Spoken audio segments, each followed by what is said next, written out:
आज हम social anxiety की किताब के बारे में जानेंगे। ये अजीब है कि कैसे भीड़ भरे कमरे में खामोशी ज्यादा तेज लग सकती है। कैसे पृष्ठभूमि में हंसी आपकी छाती पर गड़गड़ाहट की तरह महसूस हो सकती है। कैसे हाय कहने जैसी साधारण बात टूटे हुए कांच पर नंगे पैर चलने जैसा महसूस हो सकती है। यदि आप कभी लोगों से भरे कमरे में खड़े हुए हैं, दिल तेजी से धड़क रहा है, सोच रहे हैं कि क्या हर कोई आपके विचार सुन सकता है, आप पहले से ही जानते हैं कि सामाजिक चिंता कैसी होती है। ये लोगों का डर नहीं है, वास्तव में नहीं, ये एक ही समय में देखे जाने और गलत समझे जाने का डर है। देखें, सामाजिक चिंता सिर्फ शर्म या अंतर्मुखता नहीं है। ये शांत रातों को पसंद करने या छोटी बातचीत से बचने के बारे में नहीं है। ये एक विलियन अनुभव है जो तंत्रिका तंत्र में गहराई से रहता है। संबंध चाहने और निर्णय के डर के बीच एक निरंतर संघर्ष। विरोधाभास दर्दनाक है। आप अपनेपन की लालसा करते हैं, लेकिन ध्यान दिए जाने की बहुत ही दूर आपके शरीर को इस तरह से कस देती है जैसे कि वो खतरे की तैयारी कर रहा हो। मस्तिष्क हानि रहित सामाजिक संकेतों को खतरों के रूप में समझता है। एक नजर, एक विराम, स्वर में बदलाव। अचानक आपके विचार घूमने लगते हैं। क्या मैंने कुछ गलत कहा? क्या वे सोचते हैं कि मैं अजीब हूं? शायद मुझे चुप रहना चाहिए था। ये सामाजिक चिंता के साथ रहने वाले किसी व्यक्ति की आंतरिक बातचीत है। खुद के साथ एक निरंतर अदृश्य बातचीत जो कभी वास्तव में बंद नहीं होती है। नीचे क्या हो रहा है, ये एक साथ आकर्षक और दिल तोड़ने वाला है। शोध से पता चलता है कि मस्तिष्क का डर केंद्र एमिग्डाला सामाजिक चिंता वाले लोगों में अति सक्रिय हो जाता है। इसका मतलब है कि मस्तिष्क सुरक्षित स्थितियों में भी चेतावनी संकेत भेज देता है। एक साधारण बातचीत स्पॉटलाइट के नीचे खड़े होने जैसा महसूस हो सकती है। हर इशारा बढ़ाया गया, हर शब्द बड़ा किया गया। यह आपकी गलती नहीं है, यह आपकी जीव विज्ञान है जो आपको अस्वीकृति से बचाने की कोशिश कर रही है। कभी कभी ये एक परफेक्ट मुस्कान, पहले से तैयार जवाब और सिर हिलाने जैसा लगता है, जबकि आपका मन भागने की कोशिश कर रहा हो। ऐसा लगता है कि आप उन प्लान को कैंसिल कर रहे हैं जिनके लिए आप उत्साहित थे। ऐसा लगता है कि ये खत्म होने के बहुत बाद तक आपके दिमाग में बातचीत को दोहरा रहा है। ये हर दिन नॉर्मल तरीके से काम करने की शांत थकान है। और फिर भी इन सब के नीचे एक अविश्वसनीय सेंसिटिविटी है। सोशल एंजाइटी वाले लोग अक्सर उन डिटेल्स पर ध्यान देते हैं जो दूसरे लोग नहीं देख पाते। टोन में बदलाव, माइक्रो एक्सप्रेशन, कमरे में हल्के इमोशनल बदलाव। उनके पास एक इमोशनल रडार होता है जो अपने लिए बहुत अच्छा होता है। वे लाइनों के बीच पढ़ते हैं, शब्दों के नीचे महसूस करते हैं और हर उस इमोशन को महसूस करते हैं जो वे महसूस करते हैं। ये कमजोरी नहीं है, ये अवेयरनेस है जो अंदर की ओर मुड़ती है जब तक कि वो जल न जाए। सोशल एंजाइटी की जड़ें कॉम्प्लेक्स होती हैं। कभी कभी ये जेनेटिक होती है। स्टडीज से पता चलता है कि ये परिवारों में चल सकती है, जो स्वभाव और ब्रेन केमिस्ट्री दोनों से जुड़ी होती है। कभी कभी ये सीखा जाता है कि ऐसे माहौल में बड़े होने पर जहां आपको जज किया जाता है, क्रिटिसाइज किया जाता है या खुद को एक्सप्रेस करने में असुरक्षित महसूस होता है, दिमाग को लोगों से दर्द से जोड़ने के लिए वायर कर सकता है। कुछ लोगों के लिए ये बार बार बेइज्जती या फेलियर का नतीजा है। दूसरों के लिए ये सूक्ष्म है। सालों तक आपको बस कॉन्फिडेंट रहने के लिए कहा जाता रहा, जब तक कि आप ये मानने नहीं लगे कि स्ट्रगल करने के लिए आपके साथ कुछ गलत है। और जब वे अनुभव जमा होते हैं तो कुछ गहरा होता है। आप वो डेवलप करना शुरू करते हैं जिसे विलियम सेल्फ फोकस्ड अटेंशन कहते हैं। आपकी अवेयरनेस अंदर की ओर मुड़ जाती है। आप दुनिया को एक्सपीरियंस करना बंद कर देते हैं। आप मॉनिटर करना शुरू कर देते हैं कि दुनिया आपको कैसे एक्सपीरियंस कर रही है। आप अपने शरीर, अपने एक्सप्रेशन, अपने शब्दों, अपनी हरकतों को लेकर हाइपर अवेयर हो जाते हैं। हर जेस्चर ऐसा लगता है जैसे उस पर कोई नजर रख रहा है। और हर चुप्पी इस बात का सबूत लगती है कि आपने बहुत ज्यादा या बहुत कम कहा है। ये घमंड नहीं है, ये विजिलेंस है। सोशल एंजाइटी असल में एक्सपोज होने का डर है। फिजिकल एक्सपोज नहीं, इमोशनल एक्सपोज। ये डर है कि अगर लोगों ने आपको वैसे देखा जैसे आप असल में हैं, तो वे आपको एक्सेप्ट नहीं करेंगे। इसीलिए ये ऊपरी सलाह से ठीक नहीं होता, जैसे कॉन्फिडेंट रहें या दूसरों की सोच की परवाह करना बंद करें। ये बातें जो हो रहा है उसकी गहराई को नहीं छूती, क्योंकि सोशल एंजाइटी वाले लोग पहले से ही लॉजिकली जानते हैं कि कोई उनके बारे में इतना नहीं सोच रहा है। लेकिन लॉजिक नर्वस सिस्टम को शांत नहीं करता। जब शरीर को लगता है कि वो खतरे में है, तो तर्क बेमतलब हो जाता है। तो आप क्या करते हैं जब आपका अपना शरीर ही आपके लिए जंग का मैदान बन जाता है? जब आपकी आवाज उन पलों में कांपती है जो नॉर्मल लगनी चाहिए, जब आपकी चुप्पी को घमंड समझ लिया जाता है, जब नॉर्मल रहने की कोशिश जिंदा रहने का काम बन जाती है। यहाँ कुछ ऐसा है जो अक्सर लोगों को हैरान करता है। सोशल एंजाइटी हमेशा एक कमी नहीं होती। कभी कभी ये हमदर्दी का एक बहुत ज्यादा डेवलप्ड रूप होता है।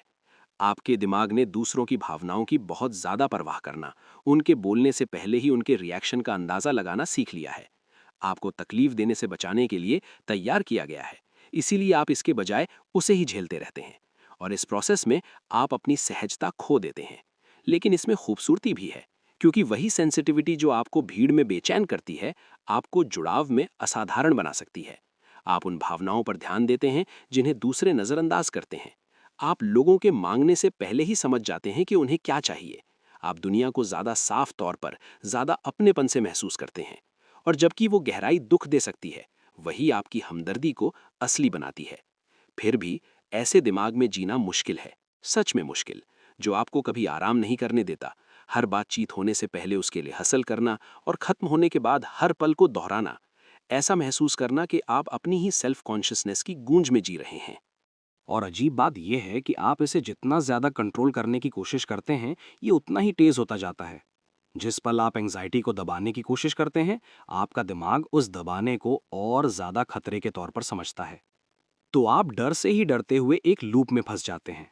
एक पुराना साइकोलॉजिकल प्रिंसिपल है जिसे कंट्रोल का पैराडॉक्स कहते हैं। ये कहता है कि आप किसी अंदरूनी हालत को जितना ज़्यादा कंट्रोल करने की कोशिश करते हैं, वो उतनी ही बेकाबू होती जाती है। इसीलिए खुद को शांत रहने के लिए कहना शायद ही कभी काम करता है। इसका हल कंट्रोल नहीं, ये समझना है। ये बिना उनकी बात माने सेंसेशन को पहचानना सीखना है। ये आपके तेज धड़कते दिल, आपके पसीने से तर हथेलियों, आपके घूमते विचारों को नोटिस करना और ये कहना है, ये मेरा शरीर मेरी रक्षा कर रहा है, मुझे धोखा नहीं दे रहा। विलियम अक्सर सोशल एंजाइटी के लिए एक्सपोजर थेरेपी या कॉग्निटिव बिहेवियरल थेरेपी जैसी टेक्निक का इस्तेमाल करते हैं।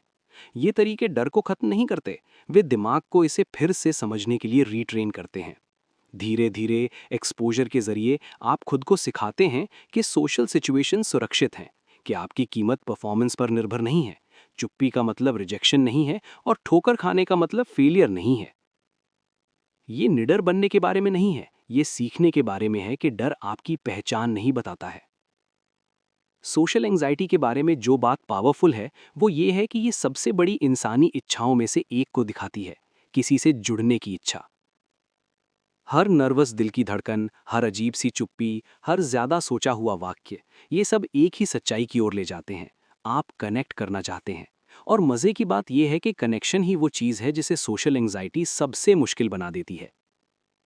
इसीलिए इसे ठीक करना सिर्फ साइकोलॉजिकल नहीं है, ये एक तरह से स्पिरिचुअल है। क्योंकि इससे उभरने के लिए आपको पूरी तरह से, बिना किसी कमी के और बिना किसी माफी के देखा जाना सीखना होगा। आखिरकार समझे जाने के लिए आपको गलत समझे जाने का रिस्क उठाना होगा। आप देखिए, सोशल एंजाइटी सिर्फ डर का डिसऑर्डर नहीं है, ये खुद को समझने का डिसऑर्डर है। कहीं ना कहीं आप कौन हैं और दूसरे आपको कैसे देखते हैं, इसके बीच का आईना खराब हो गया। आप ये मानने लगे कि आपकी वैल्यू अप्रूवल से मापी जाती है, कि आपकी मौजूदगी हमेशा सही होनी चाहिए, कि आपको अपने होने से कभी किसी को तकलीफ नहीं देनी चाहिए। और इसीलिए आप खुद को छोटा कर लेते हैं। आप धीरे से बोलते हैं, आप बैकग्राउंड में चले जाते हैं, जब तक कि एक दिन आप चारों ओर देखते हैं और महसूस करते हैं कि आपने इतनी छोटी जिंदगी बना ली है कि अब ये आपकी आत्मा के लिए फिट नहीं बैठती। लेकिन यहाँ जो बात खास है वो ये है कि सोशल एंजाइटी वाले हर एक इंसान के जीवन में एक पल आता है, शायद शांत, शायद अचानक, जब वे छिपते छिपाते थक जाते हैं। जब उन्हें एहसास होता है कि नज़रअंदाज किए जाने की कीमत जज किए जाने के डर से कहीं ज़्यादा है। और यही वो पल है जब बदलाव शुरू होता है। ज़बरदस्ती से नहीं, कॉन्फिडेंट होने का दिखावा करके नहीं, बल्कि हल्की फुल्की खुद पर दया से। सच तो ये है कि दुनिया के सबसे कॉन्फिडेंट लोग निडर नहीं होते, उन्होंने बस अपने डर से लड़ना बंद कर दिया है। वे इसे ग्रेस के साथ झेलना सीखते हैं, अपनी एंग्जाइटी को बिना किसी को लीड किए रहने देते हैं। और अगर आप उनमें से हैं जो इससे जूझ रहे हैं, तो जान लें कि आपकी एंग्जाइटी आपको तोड़ती नहीं है, ये आपको अवेयर करती है, ये आपको इंसान बनाती है। और ये जागरूकता, भले ही ये दर्दनाक लगे, आपकी सबसे बड़ी टीचर बन सकती है। क्योंकि एक बार जब आप अपने मन को समझना शुरू कर देते हैं, तो आप उसे वापस पाना भी शुरू कर देते हैं। आप ये देखना शुरू कर देते हैं कि दुनिया उतनी कठोर नहीं है जितनी आपकी अंदर की आवाज़ बताती है। कि लोग आपको उतना एनालाइज नहीं कर रहे हैं जितना आप सोचते हैं, कि चुप्पी जजमेंट नहीं है, कभी कभी ये शांति होती है। और वो छोटी सी कांपती हुई आवाज़ जिसे आप छिपाते हैं, वो शायद वही हो जिसे किसी और को सुनने की सख्त ज़रूरत है। सोशल एंग्जाइटी के साथ जीने में कुछ चुपचाप हीरो वाली बात है, क्योंकि भले ही ये हमेशा ड्रामेटिक ना लगे, ये रोज़ाना हिम्मत का काम है। हर बार जब आप किसी कमरे में जाते हैं, हर बार जब आप बोलते हैं, तब भी जब आपका गला रुंध जाता है, हर बार जब आप अपने दिल की धड़कन के बावजूद मौजूद रहते हैं, तो ये अपने सबसे शुद्ध रूप में बहादुरी है। दुनिया जोरदार कॉन्फिडेंस की तारीफ करती है, लेकिन ये भूल जाती है कि चुपचाप सहना भी अपनी तरह की ताकत है। देखिए, सोशल एंग्जाइटी वाले लोग अक्सर सबसे ज़्यादा खुद के बारे में सोचने वालों में से होते हैं जिनसे आप कभी मिलेंगे। वे इतना समय देखने में बिताते हैं, ये देखते हुए कि लोग कैसे चलते हैं, कैसे बोलते हैं, मौसम की तरह इमोशन कैसे बदलते हैं, कि उनमें एक शांत, लगभग फिलोसॉफिकल गहराई आ जाती है। वे इंसानी व्यवहार को किताबों से नहीं, बल्कि अपने अनुभव से समझते हैं, क्योंकि उन्होंने सोशल इंटरैक्शन की हर छोटी डिटेल को एनालाइज किया है, जिज्ञासा से नहीं, बल्कि जिंदा रहने के लिए। और ऐसा करके उन्हें लोगों के बारे में एक ऐसी समझ मिली है जो बहुत कम लोगों को होती है। लेकिन वही जानकारी एक पिंजरा बन सकती है। जब आप लगातार माहौल को पढ़ते रहते हैं, तो आप माहौल को महसूस करना भूल जाते हैं। आप इमोशन के साइंटिस्ट बन जाते हैं, लेकिन पार्टिसिपेंट नहीं। आप परसेप्शन को मैनेज करने में इतना समय बिताते हैं कि आप असलियत से दूर हो जाते हैं। इसीलिए सोशल एंग्जाइटी को ठीक करना सिर्फ डर कम करने के बारे में नहीं है, ये सेल्फ प्रोटेक्शन की परतों के नीचे अपने नेचुरल रूप को फिर से खोजने के बारे में है। इसकी कल्पना करें, एक बच्चा पार्क में खेल रहा है, बिना ये देखे हंस रहा है कि कौन देख रहा है। एंग्जाइटी को आपका नाम जानने से पहले आज़ादी ऐसी ही लगती थी। सोशल एंग्जाइटी कई तरह से इमोशनल खतरे की याद है। ये आपका मन कह रहा है, ऐसा दोबारा मत होने देना। लेकिन हीलिंग तब शुरू होती है जब आपको एहसास होता है कि अब आप वो बच्चे नहीं रहे जिसे छिपने की ज़रूरत थी। अब आप सुरक्षित हैं और आपकी आवाज़ बिना किसी माफ़ी के रहने लायक है। सबसे आज़ादी देने वाले एहसासों में से एक ये है कि सोशल एंग्जाइटी का मतलब ये नहीं है कि आप एंटी सोशल हैं। असल में ज़्यादातर लोग जो इससे जूझते हैं, वे बहुत ज़्यादा सोशल होते हैं। वे बस बहुत ज़्यादा हमदर्दी रखते हैं। वे अपनी बातों के असर के बारे में बहुत गहराई से सोचते हैं। वे हर मुमकिन रिएक्शन, हर मुमकिन परेशानी की कल्पना करते हैं जो वे पैदा कर सकते हैं। ऐसा नहीं है कि वे जुड़ना नहीं चाहते, बल्कि वे पूरी तरह से जुड़ना चाहते हैं। और परफेक्शन जुड़ाव को ख़त्म कर देता है, क्योंकि लोग बिना किसी कमी के नहीं जुड़ते। वे ईमानदारी, कमज़ोरी और मिलीजुली कमियों के कारण जुड़ते हैं। जब आप इस सच्चाई को अपनाना शुरू करते हैं, तो कुछ बदल जाता है। आप लोगों को इम्प्रेस करने की कोशिश करना बंद कर देते हैं और इसके बजाय उन्हें महसूस करने की कोशिश करने लगते हैं। आप जो कहेंगे उसकी रिहर्सल करना बंद कर देते हैं और सुनना शुरू करते हैं। और अजीब बात है, आप जितना कम परफॉर्म करते हैं, लोग आप पर उतना ही ज़्यादा भरोसा करते हैं। क्योंकि असली मौजूदगी शांत, अधूरी, बिना पॉलिश वाली मैग्नेटिक होती है। सोशल एंग्जाइटी अक्सर लोगों को खुद को बहुत ज़्यादा एनालाइज करना सिखाती है, लेकिन सेल्फ अवेयरनेस जब बैलेंस्ड हो तो एक तोहफा है। ये आपको सोचने, हमदर्दी रखने, आगे बढ़ने में मदद करती है। ज़रूरी बात यह है कि उस अवेयरनेस को सेल्फ क्रिटिसिज्म से सेल्फ ऑब्जर्वेशन में बदलना सीखें। ये पूछने के बजाय कि मेरे साथ क्या गलत है, पूछें अभी मेरे अंदर क्या हो रहा है। ये छोटा सा बदलाव शर्म को क्यूरियोसिटी में बदल देता है, और क्यूरियोसिटी डर के उलट है। चलिए थोड़ी देर के लिए साइंस के बारे में बात करते हैं। सोशल एंग्जाइटी वाले लोगों में रिसर्चर्स ने पाया है कि ना सिर्फ एमिगडाला यानी डर के सेंटर में, बल्कि मीडियल प्रीफ्रंटल कॉर्टेक्स में भी एक्टिविटी बढ़ी है, जो सेल्फ रेफरेंशियल सोच में शामिल एरिया है। इसका मतलब है कि आपका दिमाग सचमुच आपको हर सोशल इक्वेशन के सेंटर में रखता है। ये ऐसा है जैसे कोई स्पॉटलाइट के नीचे फंसा हो, तब भी जब कोई देख नहीं रहा हो। माइंडफुलनेस और एक्सेप्टेंस बेस्ड थेरेपी जैसे थेरेप्यूटिक तरीके उस स्पॉटलाइट को बाहर की ओर मोड़कर आपको याद दिलाते हैं कि हर चुप्पी का मतलब जजमेंट नहीं होता, और हर एक्सप्रेशन का मतलब रिजेक्शन नहीं होता। कभी कभी लोग आपकी तरह ही अपने ही ख्यालों में खोए रहते हैं, लेकिन आप एंग्जाइटी से बाहर निकलने का कोई तरीका नहीं निकाल पाते। ये कोई लॉजिक प्रॉब्लम नहीं है, ये एक नर्वस सिस्टम पैटर्न है। इसीलिए हीलिंग शरीर से शुरू होती है। धीरे धीरे सांस लेना, ग्राउंडिंग, हल्की से एक्सपोजर, ये सभी आपके शरीर को सोशल मूवमेंट्स को खतरे के बजाय सेफ्टी से जोड़ने के लिए फिर से ट्रेन करते हैं। जब शरीर शांत होता है तो मन भी उसके पीछे चलता है, और जब मन शांत होता है तो कनेक्शन फिर से पॉसिबल हो जाता है। फिर भी प्रोग्रेस लीनियर नहीं है। ऐसे दिन होंगे जब आप खुलकर बात करेंगे, और ऐसे दिन होंगे जब आपकी आवाज़ फिर से कांपेगी। ऐसे दिन होंगे जब आप हिम्मत दिखाकर खुद को सरप्राइज देंगे, और ऐसे दिन होंगे जब आप सिर्फ सांस लेने के लिए प्लान कैंसिल कर देंगे। ये ठीक है, हीलिंग डर का ना होना नहीं है, ये चॉइस का होना है। हो सकता है कि आपको अभी भी एंग्जाइटी महसूस हो, लेकिन ये अब आपके लिए फैसले नहीं लेती। और रास्ते में कुछ और भी होता है। आपकी एम्पैथी, जो कभी बोझ जैसी लगती थी, आपकी ताकत बन जाती है। क्योंकि एक बार जब आप जान जाते हैं कि इनविजिबल होने का क्या एहसास होता है, तो आप कभी दूसरों को अनदेखा महसूस नहीं होने देंगे। एक बार जब आप चुप्पी का बोझ जान जाते हैं, तो आप अलग तरह से सुनेंगे। और एक बार जब आप रिजेक्शन के दर्द को जान जाते हैं, तो आप दुनिया में उस दया के साथ आगे बढ़ेंगे जो सूरज की रोशनी की तरह महसूस होती है। सोशल एंग्जाइटी अपनी सतह के नीचे यही छिपाती है। एक दिल जो बहुत ज़्यादा परवाह करता है और एक आत्मा जो बहुत गहराई से महसूस करती है। साइकोलॉजी इस तरह की स्थितियों को कैसे समझती है, इसमें एक शांत क्रांति हो रही है। लंबे समय तक फोकस इस बात पर था कि जो गलत है उसे ठीक किया जाए। अब ये संघर्ष के भीतर जो सही है उसे उजागर करने के बारे में है। ये बदलाव मायने रखता है, क्योंकि जब आप खुद को टूटा हुआ देखना बंद कर देते हैं, तो आप फिर से बढ़ने लगते हैं। सोशल एंग्जाइटी आपकी पर्सनैलिटी में कोई कमी नहीं है। ये एक ऐसे नर्वस सिस्टम का बाई प्रोडक्ट है जिसे सेफ्टी बहुत ज़्यादा पसंद थी। इसका मतलब है कि आपका दिमाग कभी मानता था कि घुल मिल जाना ही जिंदा रहने का एकमात्र तरीका है। लेकिन आप हमेशा के लिए घुल मिल जाने के लिए नहीं बने हैं। आप खिलने के लिए बने हैं, भले ही ये धीरे धीरे हो, भले ही ये शांत हो। ये प्रोसेस अक्सर विरोध के छोटे छोटे कामों से शुरू होता है। कोई बड़ा बदलाव नहीं, बल्कि डर के खिलाफ हल्की बगावत। नॉर्मल से 1 सेकंड ज़्यादा देर तक आई कांटेक्ट बनाए रखना। तब भी बोलना जब आपका दिल कहे चुप रहो। बातचीत में बिना जल्दबाजी किए थोड़ा ब्रेक लेना। बाहर से वे पल हीरो वाले नहीं लगते, लेकिन होते हैं। वे इस बात का सबूत हैं कि आप सुरक्षा के बजाय मौजूदगी को चुन रहे हैं। और समय के साथ वे छोटी छोटी जीतें आपके दिमाग को फिर से तार तार कर देती हैं।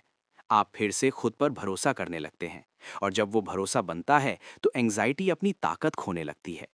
लेकिन यहाँ एक ऐसी बात है जिसके बारे में बहुत कम लोग बात करते हैं। जब एंग्जाइटी कम हो जाती है तो एक खालीपन भी हो सकता है, क्योंकि इतने लंबे समय तक इसने आपको पहचाना। इसके बिना आप कौन हैं? क्या होता है जब चुप्पी घुटन भरी नहीं बल्कि शांत हो जाती है? यही हीलिंग का वो हिस्सा है जो सुंदर और अजीब दोनों लगता है। आपको एहसास होने लगता है कि एंग्जाइटी ने कभी नहीं मिटाया कि आप कौन थे। इसने बस आपको ढक लिया। और सारे सेल्फ डाउट के नीचे आप हमेशा जानने लायक कोई थे। लोग अक्सर मान लेते हैं कि सोशल एंग्जाइटी का मतलब है कि आप दूसरों को नापसंद करते हैं। लेकिन सच तो ये है कि आप अक्सर लोगों से बहुत ज़्यादा प्यार करते हैं। आप उनकी निराशा होने से पहले ही उसकी कल्पना कर लेते हैं। आप उनके संभावित फैसलों को उनके बोले जाने से पहले ही अपने साथ ले लेते हैं। आप अपने दिमाग में जीने से पहले उनके दिमाग में जीते हैं। यही उस दिल की ट्रेजेडी और खूबसूरती है जो इतनी बुरी तरह से एक्सेप्टेड होना चाहता है कि वो भूल जाता है कि वो पहले से ही एक्सेप्टेड है। और यही सोशल एंग्जाइटी को समझने का आखिरी स्टेप है। ये समझना कि एक्सेप्टेंस अंदर से शुरू होती है। वही हमदर्दी जो आप दूसरों के लिए दिखाते हैं, सब्र, समझ, माफ़ी आखिरकार खुद को देनी होगी। क्योंकि आप सिर्फ एंग्जाइटी वाले पलों का कलेक्शन नहीं है, आप उनमें से हर एक के पीछे की शांत लगन है। आप वो इंसान हैं जो तब भी सामने आता है जब आपके हाथ कांपते हैं। आप वो इंसान हैं जो अभी भी उम्मीद करता है, अभी भी कोशिश करता है, अभी भी अपनेपन का सपना देखता है। एक दिन एंग्जाइटी तूफान के बजाय एक गूंज जैसी महसूस होगी। आप एक कमरे में जाएंगे और आपका शरीर असर के लिए तैयार नहीं होगा। आप बोलेंगे और शब्द ऐसे लगेंगे जैसे वे आपके अपने हों। और जब बाद में शांति जगह भर देगी तो ये भारी नहीं लगेगा, ये शांति जैसा लगेगा।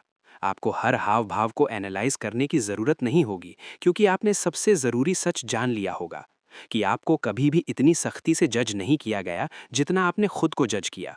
और शायद उस एहसास में आपको आखिरकार कुछ ऐसा महसूस होगा जो सोशल एंग्जाइटी ने कभी आपसे छीन लिया था। आराम, देखे जाने और परफॉर्म न करने का आराम, बिना माफ़ी के रहने का आराम, ये जानने का आराम कि आपकी कीमत कभी साबित करने वाली चीज़ नहीं थी, बस याद रखने वाली चीज़ थी। तो अगर आप अभी ये सुन रहे हैं तो एक सांस लें। आप में सालों तक एक ऐसी लड़ाई लड़ी है जिसे कोई और नहीं देख सकता था। लेकिन आप अभी भी यहाँ हैं, अभी भी कोशिश कर रहे हैं, अभी भी बोलना सीख रहे हैं, तब भी जब आपकी आवाज़ कांपती है। और यही आपको खास बनाता है, क्योंकि हिम्मत हमेशा जोरदार नहीं होती। कभी कभी ये शांत होती है, कभी कभी ये एक फुसफुसाहट होती है, मैं कल फिर कोशिश करूँगा। और कभी कभी वो फुसफुसाहट सब कुछ बदलने के लिए काफ़ी होती है।